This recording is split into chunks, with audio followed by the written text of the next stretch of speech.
Ce lundi 15 mars, Cyril Hanouna était aux commandes d'un nouveau numéro de Touche pas à mon poste. Dans la première partie de son émission, le présentateur et ses chroniqueurs sont notamment revenus sur un sondage réalisé par le Journal du Dimanche, ce dimanche 14 mars. Le journal a voulu savoir où en est le racisme en France en 2021 et a voulu mesurer le racisme au sein de la société. L'une des questions était, pour chaque catégorie de personnes, trouvez-vous qu'elles sont trop nombreuses en France? Les réponses elles étaient, les Roms, les musulmans, les Maghrébins, les étrangers en général, les Noirs, les Asiatiques, les catholiques, les Juifs et les protestants. D'emblée, Yacine Bellatar a expliqué que selon lui le sondage du JDD est raciste, surtout que CIST interdit en France de faire des statistiques ethniques. Il voit le sondage comme stigmatisant et le trouve nauséabond et dégueulasse. De leur côté, Isabelle Morini-Bosc et Gilles Verdet ne voient pas un sondage raciste, mais voient un sondage mal présenté. D'autant plus que le sondage IFOP a été commandé par l'Union des étudiants juifs de France, UJF, et SOS Racisme, précise la chroniqueuse. Guillaume Bigot, Monsieur Bellatar était le bouffon du roi invité sur le plateau de C8.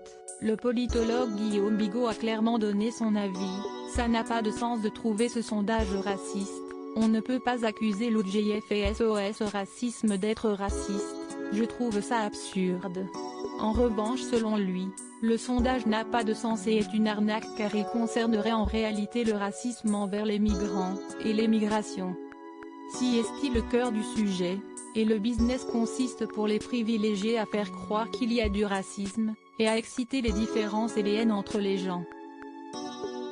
Ce sondage sert à ça. Le JDD et la Pravda, un journal soviétique, note de la rédaction, de Macron. Monsieur Bellatar était le bouffon du roi, il a servi Macron, et ça va dans le même sens, a lancé de but en blanc le chroniqueur de CNU. Yacine Bellatar, faut pas me tutoyer, je ne suis pas votre chauffeur Uber, gardez de la distance. Yacine Bellatar a évidemment répondu, expliquant que son travail en tant qu'ancien conseiller pour Emmanuel Macron, qu'il avait nommé en conseil présidentiel des villes en 2018, n'est pas le sujet. Je sais que sur CNU vous avez un long tunnel où vous ne dites que de la merde, donc ici je dois vous répondre, a-t-il lancé en ajoutant, vous portez très bien votre nom de famille. Ce à quoi Guillaume Bigot a répondu Bellatar ça rime avec bâtard, si est pareil si est marrant.